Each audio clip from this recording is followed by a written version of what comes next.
France étouffe. Plus de 40 degrés à l'ombre dans une grande partie du pays. Des records de chaleur absolue battus dans le sud-ouest.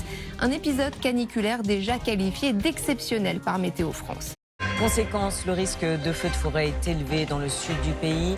Dans l'Aude, l'incendie du massif des Corbières est enfin maîtrisé, mais sous étroite surveillance en raison de la sécheresse et du vent. Cet été, des feux hors normes se sont déclarés en Europe. À chaque fois les mêmes causes, une sécheresse extrême, des températures élevées et des vents violents. Au total, près de 360 000 hectares de forêt ont déjà été décimés, contre environ 165 000 l'an dernier à la même période. Hier, à Prades-le-Lez dans l'Hérault, la rue du Four n'avait jamais aussi bien porté son nom. Il a fait 42,2 degrés, record battu pour un mois d'août. Quand il y a des canicules à 38, 39, nous en cuisine on a environ 50, 55 degrés. Alors oui, c'est pas facile.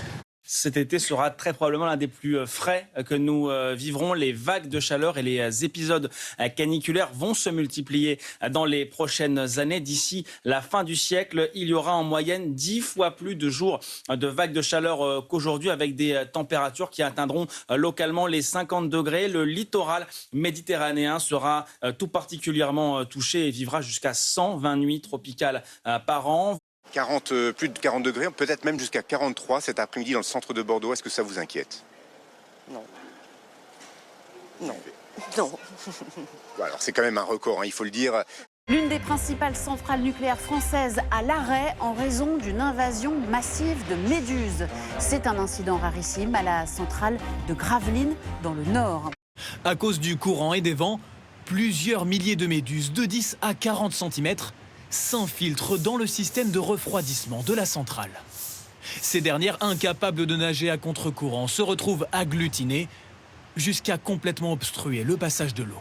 Le réchauffement des océans, mais aussi la surpêche de certains de leurs prédateurs, comme le thon, favorise leur prolifération dans la Manche et dans la mer du Nord. En Grande-Bretagne, la mer n'a jamais été aussi chaude. Warmest start to the year since records began. Pour Heather et son père, plonger devient un enchantement. Des méduses, des poulpes, autant d'animaux qu'ils n'avaient jamais pu observer dans les eaux britanniques.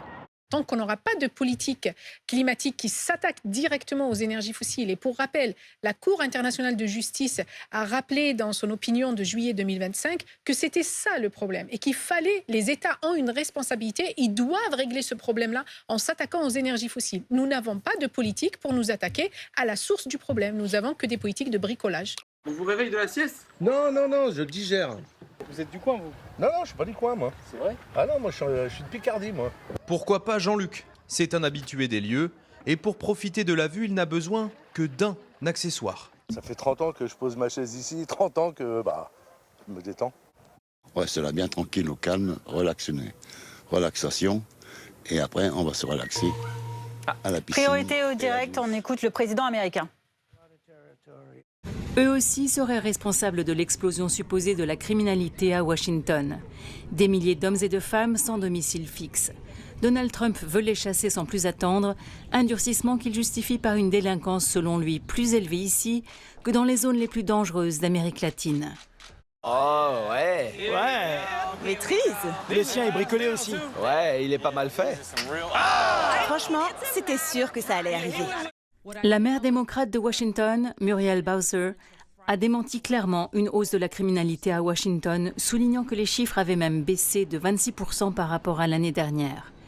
Par ailleurs, les faits de criminalité violente à Washington ont atteint en 2024 leur niveau le plus bas depuis 30 ans.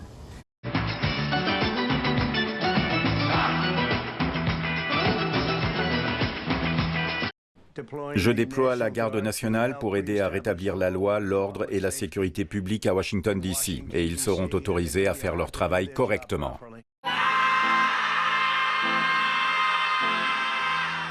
L'armée israélienne vient de frapper cette tente accolée à l'hôpital Al-Shifa à Gaza. À l'intérieur se trouvait une équipe de journalistes palestiniens. Penché sur le corps de son collègue, cet homme est désespéré. Mohamed! Arrête! Il est peut-être encore vivant! 6 journalistes sont tués. Ils travaillaient pour la chaîne qatari Al Jazeera.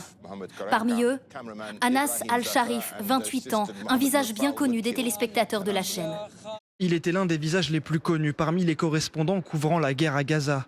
Sur ses réseaux sociaux, il publiait régulièrement des vidéos pour montrer les conditions de vie des Gazaouis. Tous sont affiliés au Hamas. Est-ce qu'ils ont combattu? Tous sont affiliés au Hamas. Cette frappe est une frappe précise contre le Hamas. Mais qu'appelez-vous être affilié au Hamas? Toute cette frappe est une frappe contre le Hamas. Une affirmation aussitôt récusée par Al Jazeera. La chaîne, interdite dans l'État hébreu, a été qualifiée par le Premier ministre israélien d'organe de propagande du Hamas. L'ONG Reporters sans frontières dénonce, elle, un assassinat revendiqué. Depuis le début de la guerre, près de 200 journalistes ont été tués dans l'enclave. La presse internationale n'est toujours pas autorisée à y entrer. Cela confirme que dans cette guerre, les journalistes sont devenus une cible légitime. Les journalistes, ainsi que tous ceux qui tentent de transmettre la vérité, sont des cibles pour Israël.